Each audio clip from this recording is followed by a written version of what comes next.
ఈరోజు సుప్రసిద్ధ సినీ రచయిత నిర్మాత శ్రీ కోన వెంకట గారు బాపట్లకు ఇచ్చేశారు.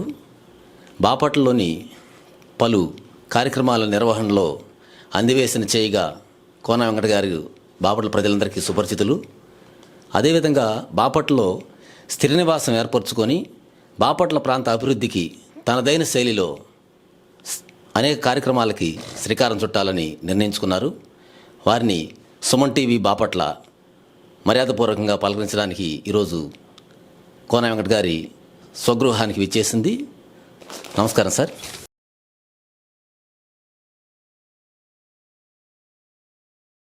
చలనచిత్రానికి బాపట్లకి అనుసంధానం చేసే విధంగా ఏమైనా కార్యాన్ని మీరు రూపొందించారా? కార్యాచరణ అంటే నేను 2019లోనే అనౌన్స్ చేశాను స్టూడియో అని. సూర్యలంకలో ఒక స్టూడియో పెట్టాలి ఇక్కడ మా తాతగారి పేరు మీద. ఎందుకంటే ఫస్ట్ సినిమా ఇండస్ట్రీ నుంచి పాలిటిక్స్లోకి వెళ్ళిన ఫస్ట్ యాక్టర్ ఎన్టీ రామారావు కన్నా ముందు బ్లాక్ అండ్ వైట్ డేస్లోనే హీరోగా, ప్రొడ్యూసర్గా, డైరెక్టర్గా చేసింది ప్రభాకర్ రావు గారు. తర్వాత ఆయన పాలిటిక్స్లోకి వెళ్ళారు. ప్లస్ ఇక్కడ 3 టర్మ్స్ లోకల్ ఎమ్మెల్యేగా చేశారు. Minister, finance minister, speaker.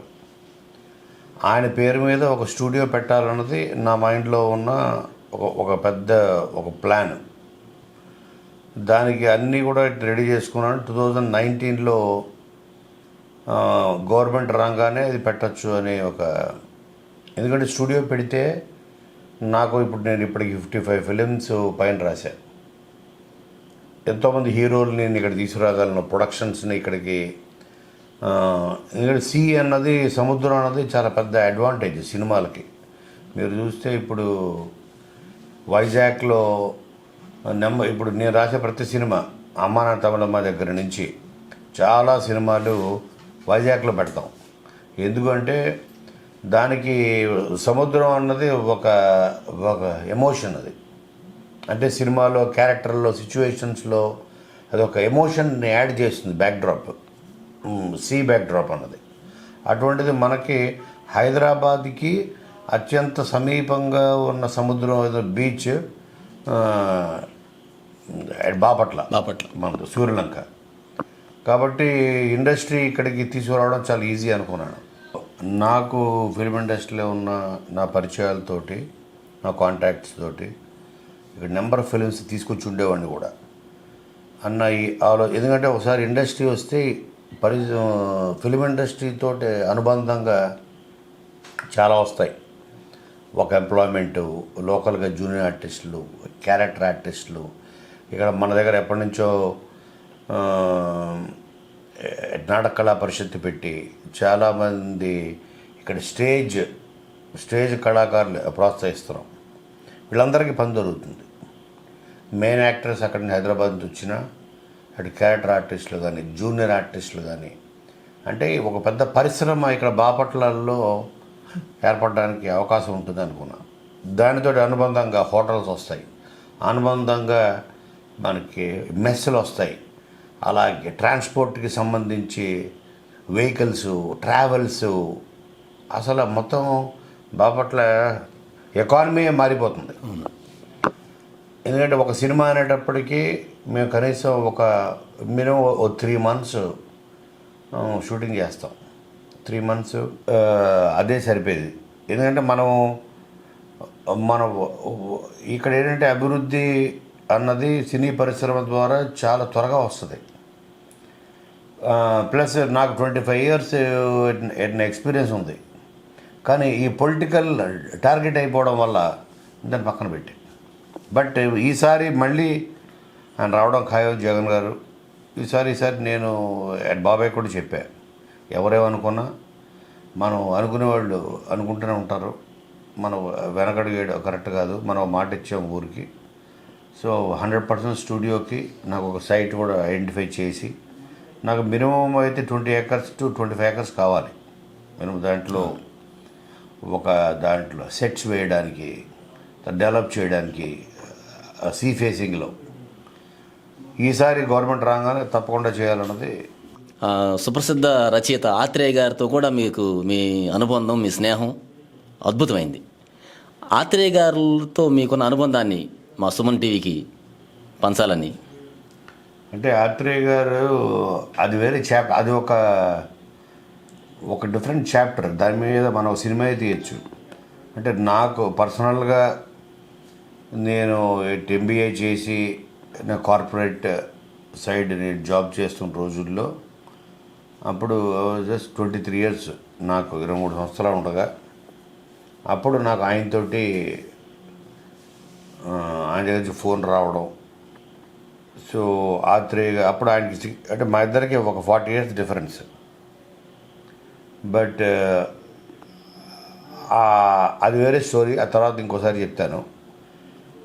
ఆ ఫోన్ కాల్ ద్వారా మేమిద్దరు అనుకోకుండా మేము కలవడం, ఒక ప్రయాణం, ఒక పరిచయం, ఒక స్నేహం, ఒక 2-3 yearsలోనే చాలా క్లోజ్ అయిపోయాం.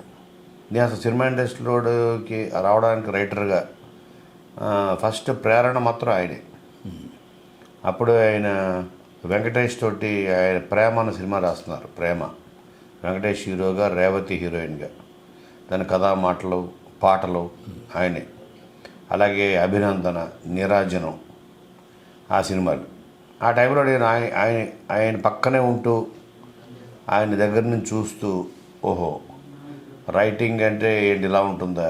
నేను ఆల్మోస్ట్ ఆయనకి ఒక శిష్యరికం చేశాను ఒక 3-4 years. అలాగా ఓహో సినిమా ఇండస్ట్రీ వైపు ఫస్ట్ టైం ఆయన కలవడానికి రామానాయుడు గారు రావడం. అశోక్ హోటల్ ఉండేవాడు ఆయన ఇప్పుడు వచ్చిన లగ్డీ కపూర్. అశోక్ హోటల్ ఆపోజిట్గానే మేము ఉండేవాళ్ళం పోలీస్ క్వార్టర్స్లో. అప్పుడు మా ఫాదర్ డిఎస్పి, అంటే ప్రభాకరరావు గారి రెండో కొడుకు మా ఫాదర్ ధనంజయరావు గారు. అలాగా ఆయనతోటి ఆ పరిచయం ఒక రకంగా సినిమా ఇండస్ట్రీకి రావడానికి ప్రేరణ అని చెప్పాలి ఆత్రేయ గారు. అలాగే కోన ప్రభాకరరావు గారు ఎలా అయితే సినీ ఇండస్ట్రీ నుంచి ఆ పేరు ప్రఖ్యాతులు గడించి తర్వాత రాజకీయంలోకి వచ్చి సక్సెస్ఫుల్గా ఆయన చాలా సక్సెస్ సాధించారు, అలాగే మీరు కూడా సినీ రంగంలో అడుగుపెట్టి అదేవిధంగా అంతే సక్సెస్ సాధించి తర్వాత నిర్మాతగా మారి ఇప్పుడు రాజకీయ రంగంలో కూడా అడుగుపెట్టారు. అడుగుపెట్టిన వెంటనే బాపట్ల అభివృద్ధికి ఎనలేని కృషి చేయాలి, తాతగారి వారసత్వాన్ని పుణికిపుచ్చుకోవాలి అనే తలంపుతో ఉన్నారు. దీనికి సంబంధించినంతవరకు అనేకమైనటువంటి రాజకీయంగా కానీ సామాజికంగా చాలా విషయాల్లో అడ్డంకులు ఎదుర్కొంటున్నారు. ఆ అడ్డంకుల్ని అధిగమించడానికి మనకి సంబంధించినంతవరకు ఈ ప్రణాళిక ఏదైతే ఉందో ఎలాంటి ప్రణాళిక రచించాలనుకుంటున్నారు? నా పాలిటిక్స్ బాపట్ల వరకే పరిమితం. బాపట్ల పొలిమేర దాటితే నాకు రాజకీయాలకు సంబంధం లేదు. అంటే బాపట్ల మీద ఉన్నటువంటి అమితమైన ప్రేమ. ఎందుకంటే ఇక్కడ తాతయ్య గారు కొన్ని సంవత్సరాలు ఒక ఆర్థిక శాఖ మంత్రిగా, స్పీకర్గా, తర్వాత కాలనీస్, ఆయన వేసిన రోడ్లు ఇప్పటికీ చెప్తుంటే ఒక చిత్తశుద్ధి గల ఒక నాయకుడు ఉంటే ఒక ప్రాంతం ఎట్లా డెవలప్ అవుతుంది. ఎన్ని సంవత్సరాలైనా ఆయన పేరు చెప్పుకుంటున్నారు ఇప్పటికీ వెళ్తే మారుమూల గ్రామాల్లో. అలాగే రాజశేఖర రెడ్డి గారి పేరు ఇప్పటికీ మనం వింటూనే ఉంటాం ఏ మూలకి వెళ్ళినా. అంటే ఒక కమిటెడ్ లీడర్స్ క్వాలిటీ అది. సో పొలిటికల్ పవర్ అన్నది రైట్ పీపుల్ చేతిలో ఉండాలి. రాంగ్ పీపుల్ చేతిలోకి వెళ్ళిందా ఆ ప్రాంతం నాశనం అయిపోతుంది, ఆ ప్రజలు అన్యాయం అయిపోతారు. వాళ్ళకి తెలియదు, వాళ్ళకి ఏ నష్టం జరిగిందో కూడా వాళ్ళకి తెలియదు. ఒక రైట్ పొలిటికల్ మైండ్ సెట్, ఒక తన ప్రాంతం పట్ల ప్రేమ, ఒక దూరదృష్టి, ఒక విజన్ ఉన్న లీడర్ ప్రభాకరరావు గారు. ఆయన తర్వాత ఇప్పుడు నేను చూసింది మా బాబాయ్ రఘుపతి గారు. ఇవాళ చూస్తే బాపట్ల లోపలికి ఎంటర్ అవుతుంటే మనం హైదరాబాద్లో ఏదన్నా వేరే ప్రాంతానికి వచ్చామన్నట్టు ఉంటుంది. అవునండి. రోడ్స్ వైడనింగ్ కానీ ఎవ్రీథింగ్. ఆయన అసలు దీన్ని ఇంకొక స్థాయికి ఆయన తీసుకెళ్ళారు.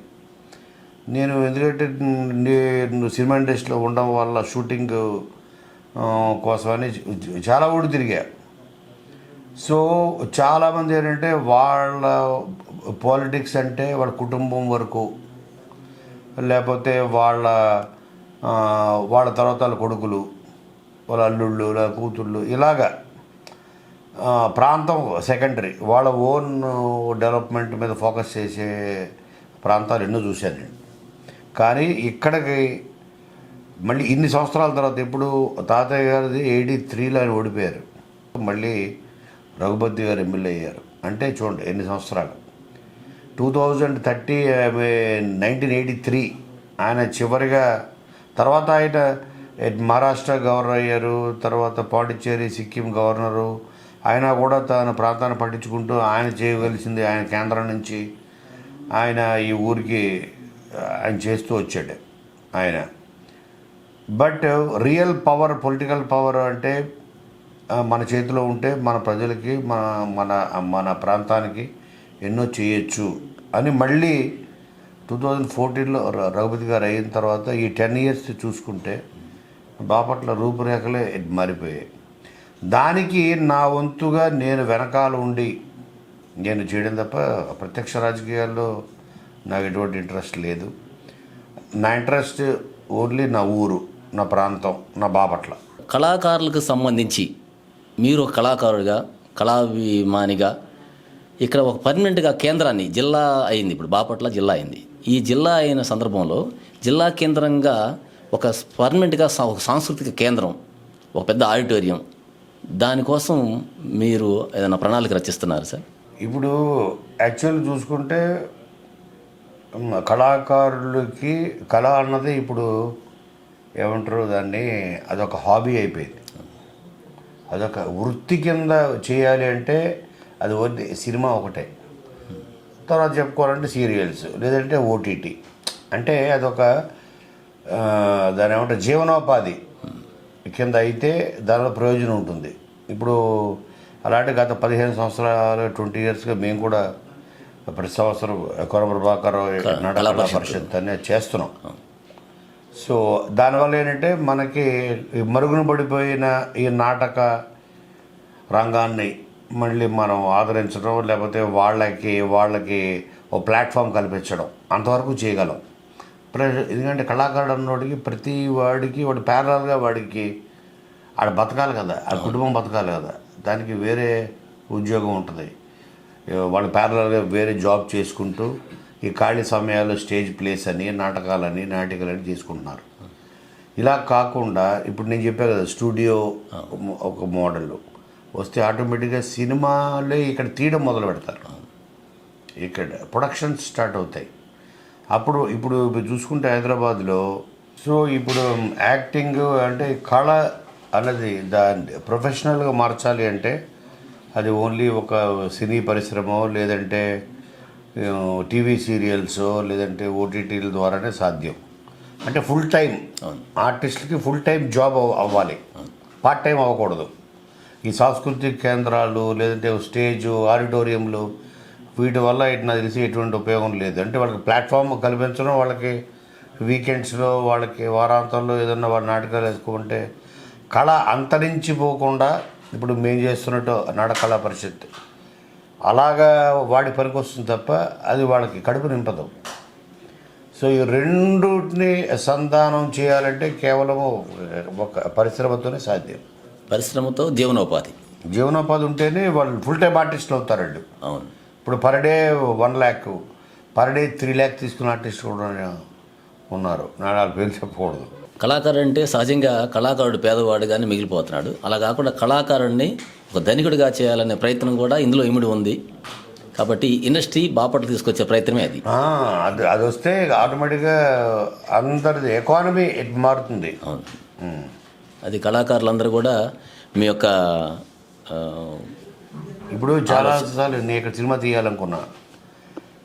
నేను అంత ముందు కూడా నేను తీసిన సినిమాల్లో ఏదో అట్లీస్ట్ ఒక 10 days 15 days ఇక్కడ చేద్దామని చేస్తే హోటల్స్ లేవు, ఎంతమందికి ఇస్తాం అకామిడేషను. ఇప్పుడు హీరోయిన్లు ఉండడానికి మినిమం ఫెసిలిటీ. అప్పుడు చెప్తున్నాను నేను 2014కి ముందు ఒక 10 years బ్యాక్, 10 years ఇప్పుడు లాస్ట్ 5 years నుంచే బాపట్ల జిల్లా కేంద్రం అయిన తర్వాత, అది కూడా రఘుపతి గారి వల్ల అయిన తర్వాత ఇప్పుడు చూస్తే మంచి మంచి హోటల్స్ వస్తున్నాయి, తర్వాత రిసార్ట్స్ ఉన్నాయి. అక్కడ స్టార్ హీరోస్ని అక్కడ పెట్టచ్చు. ఇప్పుడు నేను ఇక్కడ ఎన్టీఆర్ని తీసుకొచ్చాను అనుకోండి, ఎన్టీఆర్ని తీసుకొస్తే ఎక్కడ పెట్టాలి? కోనా భవన్లో పెట్టలేము. అవును. హోటల్ బాగుండొచ్చు, అది ఏంటంటే ఒక కేటగిరీ ఆఫ్ ఆర్టిస్టులకి ఓకే. అవును. ఒక స్టార్స్ని ఇప్పుడు నేను ఒక సల్మాన్ ఖాన్ తీసుకొచ్చి ఇక్కడికి సినిమా షూటింగ్కి 10 days బాపట్ల బీచ్లో ఎక్కడ పెట్టాలి అతన్ని? సో అటువంటి ఫెసిలిటీస్ అప్పుడు లేవు. ఇప్పుడు అట్లీస్ట్ ఇప్పుడు మాకు ఒక యూనిట్ వస్తే 300 members వస్తారు. 300 members ఉంది అకామిడేషను, ఊళ్ళో లేదు, అప్పుడు లేదు, ఇప్పుడు ఉంది. ఇప్పుడు అట్లీస్ట్ చిన్న చిత్తగా లాడ్జ్లు, కొంచెం బెటర్ హోటల్స్, కొన్ని కొత్త హోటల్స్ చాలా వచ్చేసాను. సో కాబట్టి ఇప్పుడు ఇంకా స్లోగా ఇంకా రావాలి. ఇప్పుడు వచ్చిన హోటల్స్ కూడా సార్ ఇప్పుడు మనకి ఒక రేంజ్ యాక్టర్లు తప్ప స్టార్ హీరోలు ఉండే ఇదైతే లేదు. వీకెండ్స్లో కూడా అవి కూడా రద్దీ బాగా బిజీ అయిపోతుంది.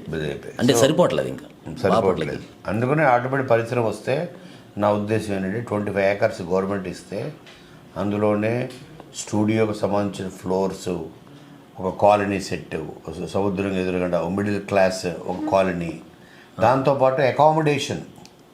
ఎందుకంటే వీళ్ళు హోటల్స్లో పెట్టామంటే ఈ వీళ్ళందరూ తీసుకొచ్చి హీరోయిన్ని, సమంతాలని వీళ్ళని తెచ్చి పెట్టామంటే హోటల్ మొత్తం ఎన్టీఆర్ని అని పెట్టలేము.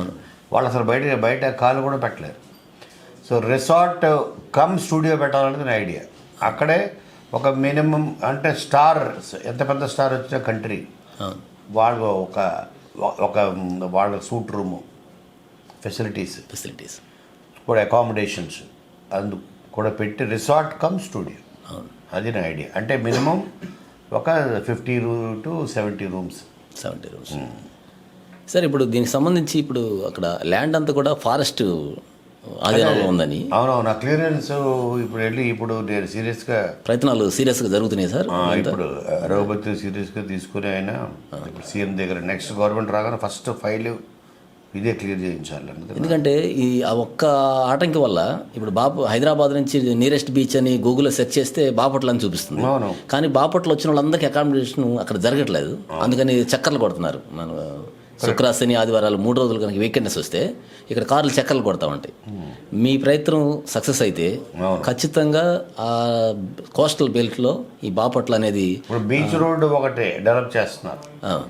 బీచ్ ఎంబడ అది ఎక్కడ దాకా, అది తుమ్మలపల్లి అటు సైడ్ అంతా కదా, ప్యార్లీ అప్ టు నిజాంపట్నం వరకు బీచ్ రోడ్డు. అంటే ఇప్పుడు ఎలాగైతే మనకి వైజాగ్లో బీచ్ రోడ్డు ఎలా ఉంది, ఆర్కే బీచ్ దగ్గర నుంచి తీసుకుంటే భీమిలి వరకు బీచ్ రోడ్డు అట్లా. సో అది అలాంటి రోడ్డు కనుక మనకు పడితే దానికి అలాంగ్ ద రోడ్డు చాలా వస్తాయి, హోటల్స్ వస్తాయి, స్టార్ హోటల్స్ వస్తారు, తాజ్ వాళ్ళు అసలు చాలా పెద్ద పెద్ద హోటల్స్ వస్తాయి. దానికి వస్తాయి అప్పుడు మా స్టూడియోకి దానికి షూటింగ్ పర్పస్కి ఆ రోడ్స్. ఈరోజు సుప్రసిద్ధ సినీ రచయిత, నిర్మాత కోన వెంకట్ గారు బాపట్లలో తనదైన శైలిలో అభివృద్ధి పదంలో పయనించాలని, బాపట్లను అభివృద్ధి చేయాలని, అంతేవిధంగా టూరిజం కూడా అభివృద్ధి చెందాలంటే అక్కడ మౌలిక సదుపాయాలు అద్భుతంగా ఉండాలి. ఆ మౌలిక సదుపాయాల కోసం కూడా ఎంతో కృషి చేయడానికి నిర్ణయించుకున్నారు. అదేవిధంగా ఒక ప్రాంతం అద్భుతంగా ఉండాలంటే దానికి హంగు ఆర్భాటాలు కూడా చాలా అవసరం. అదేవిధంగా సినీ పరిశ్రమ వస్తే ఇంకా దాని హంగు పెరుగుతుందని భావించి ఇక్కడ బాపట్లలో స్థిర నివాసం ఏర్పరచుకోవడానికి కోన వెంకట గారు గృహప్రవేశం చేయడం కూడా జరిగింది.